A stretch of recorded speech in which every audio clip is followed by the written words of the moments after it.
Want to start things off by saying sorry for no upload yesterday, Friday. I was super busy the entire day. If I could have made a video, I would have. I was just swamped with stuff the entire day. Ended up streaming twice if you were able to make it to one of those streams. But major stuff happening in College Football Ultimate Team.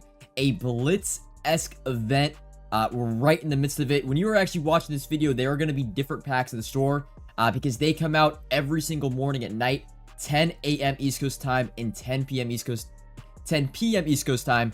They refresh every 12 hours. So right now, the second batch of offers is in the store for the remainder of the middle of the night and a little bit into the morning. And yeah, these packs vary from platinum offers to simple like BND positional packs that are pretty good to all the way to guaranteed 85 plus Ultimate Alumni Supreme packs with a 32% chance at pulling an LTD. So crazy offers, and it's affected the market in both ways. Certain cards that are being pulled specifically in these packs are down in price, while the entire market for the most part is up because we had a bunch of platinum offers as the first initial wave of the store rush offers. If you want extended coverage of the market and how I make my coins in College Football 25, subscribe to the Coin Bible exclusively on Team Get Lucky. If we actually take a look at my team, you'll notice pretty much every card that is a non-LTD, and I'm actually going to go sell this Brandon Scherf when I get the time. Most cards in my account right now are either BNDs, they're an active investment I have, or there should have just an LTD because, well, LTDs go up in price whenever we get platinum offers. I have a Mike Evans because Mike Evans is one of the few select cards because Ultimate Alumni content did get released on Friday to where he is down in price, so I currently have one within my binder. But even just moving on to the defense, you'll see, right, LTD. I have a Colin Oliver that I bought for $260 last week. I've held on to him. Picked up Micah Parsons, again, because he's an Ultimate Alumni card. Same with Myles Garrett. But other than that, again, LTD. I guess the only card I have in my team that's a non-LTD that actually has value is Mika Fitzpatrick. And now heading onto the market, I just want to show you a few prices from select promo cards. I'm going to start out with In Case You Missed It, because I think this is the market that has risen the most out of anything. All these cards are up in price. I can give comparisons to the market in the morning. Todd Gurley was around 75,000 coins. Hunter Renfrow was like 95 to 100k. Brandon Scherf was all the way down under 80,000 coins. Funny enough, that actually Timmy Jernigan I think is a very good deal. Yeah, I will be buying this back for my team. He was around 100k this morning. He shot up all the way at one point to 165k. Back down. I am recording this in the dead middle of the night, so there are cards are a little bit cheaper than normal because no one's really buying anything right now. And then the rest of it, Jay Samara was 110, 115 this morning. He's up. I've seen him as high as 185. Every card, and that's just the 85s. Let's now get into the 86s, because the 85s are realistically the cards that no one still wants anymore. I mean, there's a few good ones, Jason Morrow, Timmy Jernigan, but the 86s, I mean, even Terrence Mann, or is that his name? Not Terrence Mann, I think it's a basketball player. Braden Mann, up from 100k to 140. You'll notice Jonathan Taylor was 140 this morning. He's 200. TJ Watt hasn't really moved that much, mainly because we got so many outside linebackers this week that, you know, he hasn't moved that much. Corey O'Connell was 140 this morning. He's 215. If we can eventually find him. Ben Powers, around the same price. He hasn't really moved that much. Tua was 200k this morning, up to 270. Bradley Chubb, 319. The lowest I've seen him today was 250k in the morning. Christian Wilkins, lowest I saw was like 250. He's up to 350. I seen him all the way up to 400. Andrew Thomas, around 400k. And then you'll see Mika Fitzpatrick, who I've seen as high as 450, 420, but then he's right back at 450. And then Derwin James is 500,000 coins. We can also go and compare some other cards right now. I mean, if you had the Caleb Downs LTD, you are sitting pretty like me. He's all the way up to 600,000 coins. It's actually my card up right now. I was able to get 8 of him. First real LTD investment from my end of the entire year. Got really lucky with the platinum offers. Bought 8 for a total of 430k average. So I'm making right at 100k pretty much per card, which is awesome to see. But yeah, in general, the market is super expensive. I haven't actually checked on Legends that much, mainly because I would have already sold them off. But I know Chris Johnson, I had a point where I could have bought him for 200k this morning. I didn't pull the trigger. Definitely should have. I think Ocho was 250 one point. He's back up to 300k. We actually have to go. Von Miller, right, was 340k in the morning. Now up 100,000 coins. Revis isn't up that much. I wonder if Moss rebounded. He was 650. He's back up to 750. Let's go check out the 85 overall Legends. Pat White hasn't really moved much. Marshall Falk will not move much. I think Booger McFarland is up a good amount because he was 100K this morning. Yeah, he's 140K. Ray Lewis is 146. Really just the entire market, at least for champion cards, apart from Ultimate Alumni, because of course they had content today. And as well, they also have a pack in the store right now for the rush offers, is up in price. My recommendation for that, and I know it's tough because Gauntlet and Champs are going on right now, maybe you could try to finish up Gauntlet for the weekend, and I would quite literally sell every single player but Ultimate Alumni, guys. Like, I don't know if there's a card you should be keeping your binder other than also LTDs. You could really realistically keep holding on to Von Miller, Roquan Smith, cards like that, but I mean, everything. You guys kind of see my coins are getting up there in liquidity, and I still have a bunch of Caleb Downs to sell. I've also been buying and flipping my 85s, but I mean, I don't think anybody should be holding on to mini cards. I mean, this should change soon. We don't know, right? I'm going to go back to the rush offers. My best guess is we're going to continue, and of course the offers are every 12 hours, so I believe we still have, and it's for like 4 or 5 days. I think they said it's until the 5th or the 6th. There's an actual screenshot in the main menu. I'll probably throw it up right here, tells you the exact date, but I assume we're going to get, like, for example, this pack gives out a guaranteed 85 plus Ultimate Alumni player.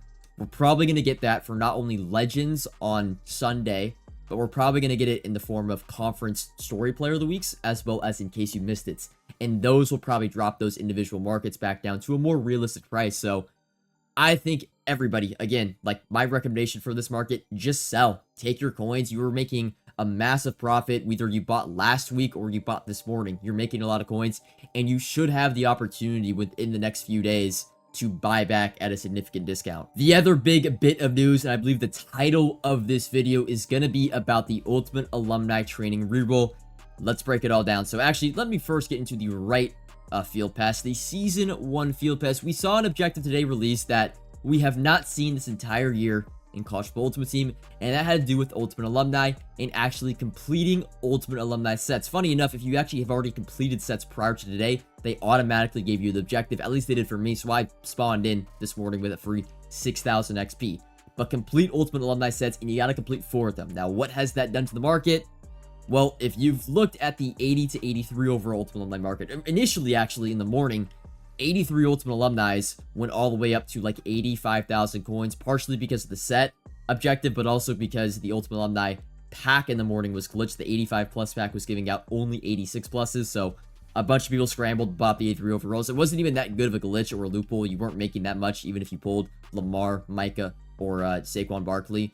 But, you know, it is what it is. But going back to the Ultimate Alumni market, and we'll just go by any filter, you will see the prices on these cards are crazy. And I'm recording this again in the middle of the night, and they're still inflated. These were up to 20k in the morning. There's still 15,000 coins as I record this at 2:35 a.m. West Coast time.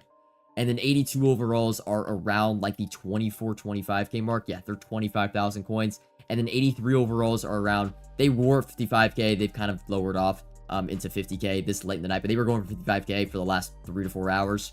And it has made the Ultimate Alumni Reroll kind of viable. So I'll flash up on the screen some rolls that I did today, but in general, and again, the 80 overalls were going for like 17, 18k when I initially started to roll these, but this is not a guaranteed way of making profit. But if I had to compare it to any reroll in Madden 24, Madden 23, in my opinion, this is the best reroll I've seen since Madden 22 free agency. Now, Madden 22 free agency was pretty much an automatic, right? Automatic way to make coins.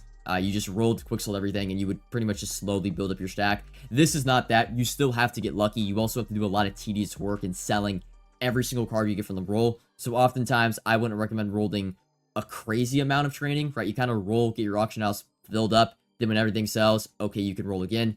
Training wise, if you do want to gamble, and again, I would not really recommend this to anybody that has a low amount of coins. The reason be, you're gonna have to take some heavy hits, like rolling, you know, if you have 500k, it's probably a good chance that you don't get one of the good champions or LTDs in that 500k. You're gonna have to take some hits, some 200, some 300k losses, and eventually you will probably get an LTD like I did. I think the stats for me, I end up having around 27k training rolled. I pulled both of the LTDs, Sauce and AJ Brown, which I'm currently keeping for my team, as well as Confident Investment.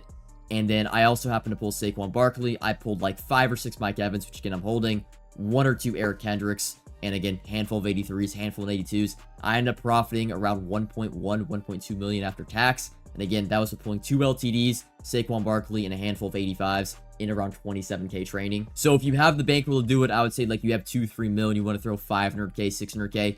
The thing about it and why it's not a terrible roll is even if you pull 80, 80, 80, 83, 82, you're not going to get, you can still get killed. Like, I'm not saying you are not going to lose a ton, but you're not losing everything, if that makes sense, right? Like pulling an 82 overall, you're losing like 8 to 9k. Pulling an 80 or 81, which is the worst case scenario, you're losing like 19 to 20k. You pull an 83, you make 20k, and then, you know, the upside on this is crazy because you pull an LTD, you're getting 600, 700k. You even pull a good champion, you're getting 330k. So the upside is there, and I've seen a lot of people have good success in this. I've also seen people not have success, but I would, again, recommend this only for the people that have. Pretty much the best way I can explain gambling is only gamble what you can afford to lose. If you can't afford to lose 300k on your account, don't do it. It's more for someone that has 3-4 million coins, can kind of throw 500k at the win and say, hey, maybe we pull an LTD if we profit 400, 500k. But now on to training. If you do want to open these rolls, the best training would have to be 85 overalls, pretty much under 70k. Your best bet is going to be Eric Kendrick's Ultimate Alumni or the Conference Story of the Week cards. And there's actually a 47k one. I'm going to buy this just because I know I can flip it for probably 75k tomorrow. I'm sure now I'm making a video on this and it's getting uploaded pretty early, but I assume there's also going to be other videos made by some of the popular content creators like Xerxes, like Swift, because again, when rerolls are halfway decent, there's, you know, panic ensues amongst the community, and I would say this is the best reroll we've had in years. And of course, let me go to Conference Stories again, like under 70k is your best bet. If you want to buy more in bulk, your best bet is 88 overalls, which you actually can pull in the rerolls. I pulled the Jonah Monheim. That was actually probably my 5th or 6th best pull from rerolling tonight. But yeah, like under 270, 263 is actually a great price for him. Of course, the reroll technically gets worse every single minute because the price or the value of 80 and 83s is slowly dropping over time. But you pull the LTD, you pull the good champion, it doesn't really matter. But that's pretty much all I wanted to talk about. 2 main points, right? The Blitz event. I really wish EA, I think they did a really bad job of promoting this. I've seen like no information anywhere on Twitter, social media, on a stream, like promoting this Sword Rush event. They also have it like hidden in the back in between training and general offers. I don't know why it's not in the featured. I think there would be a lot more packs open if it was. Does also seem to be that the morning packs get opened a lot more than the nighttime packs. I mean, it kind of makes sense. Most people are probably offline by then at 10 o'clock East Coast time, whereas 10 o'clock in the morning East Coast time is a lot more realistic for people to open. So we'll see what offers come out. Again, I think this is going on for 3 or 4 days, so we'll see how the market reacts. But just note of everything, I would pretty much sell everything in your binder, get fully liquid, so you have some coins to potentially work with if certain markets crash. You can buy the dip and stuff like that. That's all for this video though. Comment if you have any questions, like if you enjoyed, subscribe if you are new, and until next time, peace.